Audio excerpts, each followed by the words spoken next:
Ooh, Hawkins. Not a bad place for this build. Now, the whole point of this is to take the add-on Soot.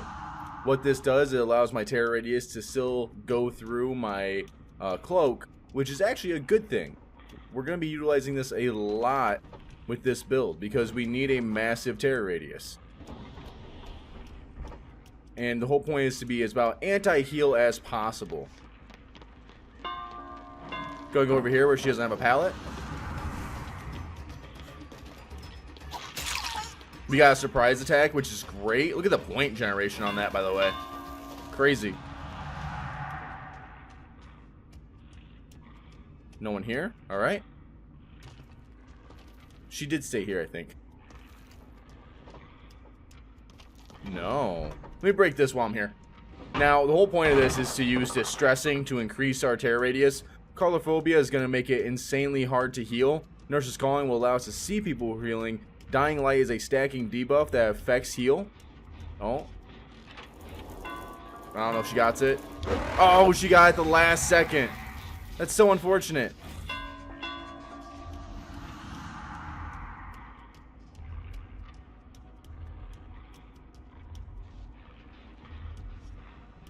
Did you stay here? Can I get out?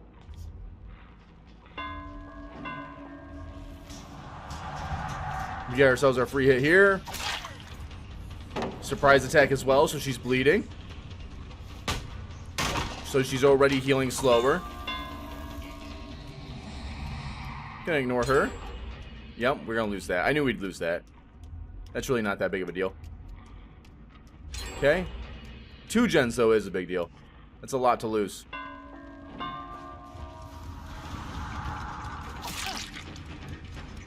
Alright, everyone's feeling it now.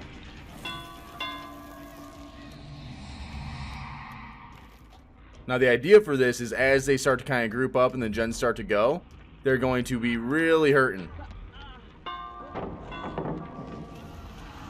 Let's push him the other way.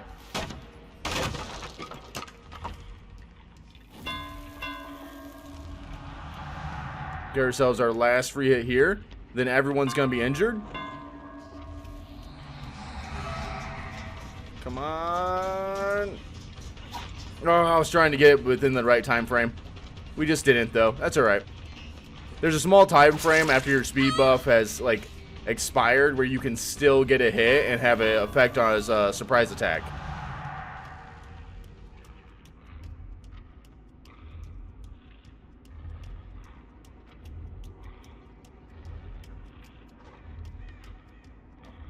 We got one guy here. Let's see. Can I do this in time? Oh, I tried so hard. Break it. Let's leave it. The other two have already healed up.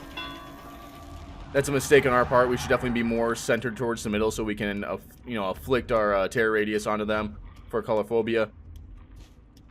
All right, she's heading over this way. She hasn't looked behind her yet, which is great. Now she is. She knows.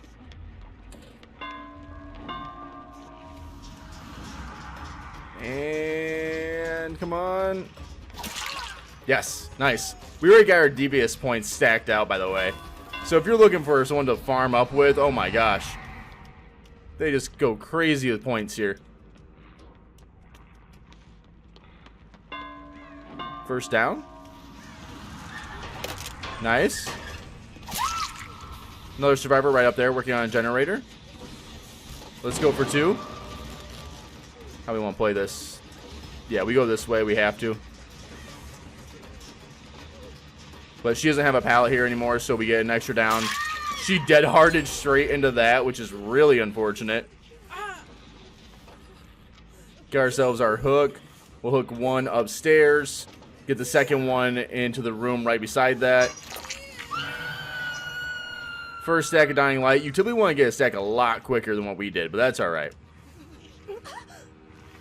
Ooh, they did that quick. Oh, and there goes the next gen.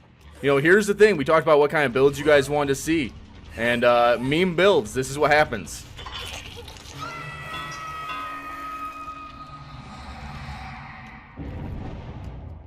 Doing that twice in a row just seems really silly. There you are.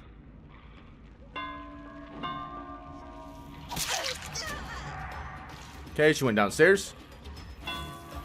We're gonna kind of cut her off here. Ooh, I was hoping at least. There you are.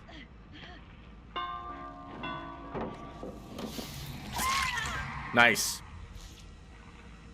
3 downs is going to be our second stack of Dying Light. This is where the game would normally be starting. So if you're going against maybe just this casual game, it's not going to be bad. You're going to actually pretty enjoy the Dying Light stacks. There you go. Look at that healing. They're trying. They're realizing how long it's going to take, though. Now, the Obsession, of course, does get to heal a lot quicker, which is fine. That's the trade-off for Dying Light, and it's an okay trade-off. Ooh. You know, you didn't really loop incredibly well or anything. Oh, they're trying. Do you know where I'm coming from, though? I guess so. This dude just took one on the chin. I respect it. Go ahead, really quickly, get over here. They might try and pick her up, but outside of that, that's going to be about the extent of what they can do. She just found out how long it was going to take. Oh, she ran. She wants no part of it.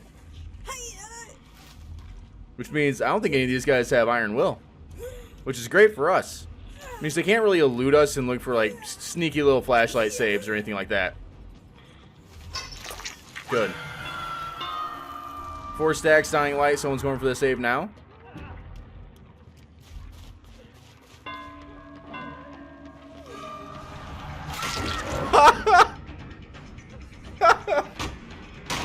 I saw it coming, so it didn't really bother me that it was happened, but man, was that funny.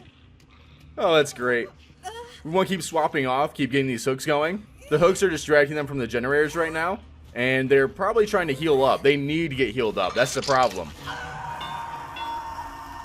But we're stopping them from constantly healing. We're always looking around for them. They're going to start pulling away from the gens and stuff like that in order to find out. There it is. So you see how they're trying to heal? They hear the terror radius and they're out. Hey, what's up? What's up, Steve? How you doing, man? Oh, he's done. Give up. He's done. He can't stand it no more. Oh, come on. It was such a good game until then. You guys pop the gens out real quick. Don't give up on me now. He might have decisive, though. Well, he was healing, so we should be fine. He was healing someone else, right? Let's find out. No. Well, we really turned this game around. And in a casual game where the gens don't fly, you're really going to feel the love of anti-heal builds. Especially if you're going against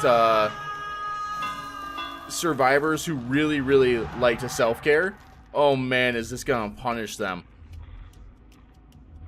They've healed up. One of them healed up. The other person's the Obsession, so they get increased healing. Colophobia will still help against them, but I want to find out where the survivor is. Okay. Get her re-injured real quick. And there she is. And he's giving up on the hook. Great for us, horrible for them. They have that almost finished. She sees me, though. I don't need to cloak out of this. There's no point in cloaking right now.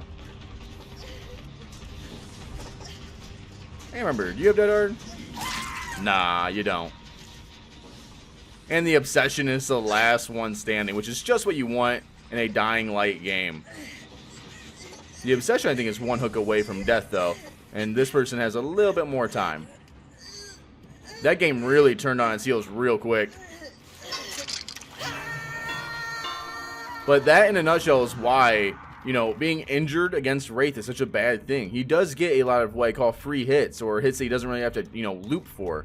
And it's amazing.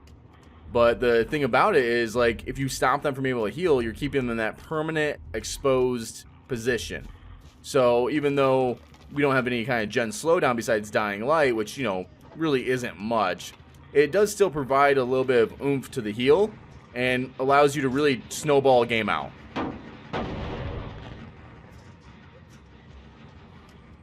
Where's this last survivor? I know you have to come for the save.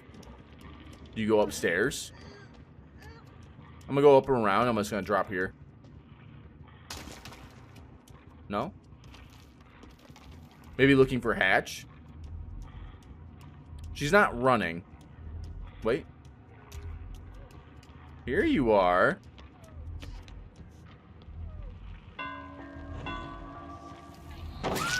Nice. And we end out the game. I still can't believe we got one survivor to give up, though. Man, this was like looking to be one of those like really clean comeback games. And like whenever I get a survivor that just gives up, it like breaks my heart. Because it's just like, man, come on. Like the build really just started working to our favor after we got everyone injured. Oh, man. It's a real shame. Oh, she was really close to hatch. But I still have it, you know, I still had a lot of fun with it. I think you guys will too. This is another one of those builds you can take into your games and just really kill it. And here's what we kind of talk about. Like, I knew these guys were they're pumping on the gens, right? You can typically tell by how good survivors are, depending on how they start working on generators. And these guys were working on gens. Like, you know, gens went by quick.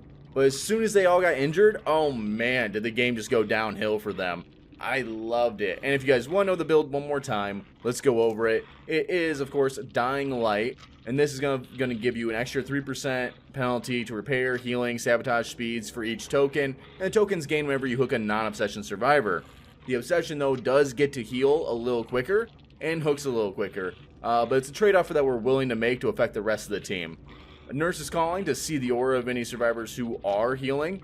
Colorophobia, any survivor within our terror radius has a 50% penalty to healing. Like, that is massive. And then, of course, what we do here is we add Distressing to increase our terror radius. This simply works a little bit better more on killers like Doctor, but we get about a 40 meter, 42 meter terror radius with Wraith with this. If you take them to a small map like Midwich or the game, oh man, this is going to be a nightmare for them to heal. Then for our add-ons, we're taking Blind Warrior. This just allows us to afflict Sloppy Butcher on surprise attacks. That's why it's so important that your first hit is a surprise hit. And then last but not least, of course, is the Beast or the Soot add-on. Either way you want to look at it. Wraith's terror radius is no longer suppressed while cloaked. And this is what allows us to really take our ability to like push anti-healing to the max. And we still get to be invisible while this is happening. Typically when survivors see a killer kind of getting closer, they hear that terror radius, they start looking around. They don't necessarily move away from the gen because they need to pressure it, but they do look around. And if we're still invisible until 24 meters, we're getting pretty close. But that's it for today's build, guys. This was a lot of fun. Let me know what you think about it in the comment section down below. And as always, I'm Red, and I'm signing off.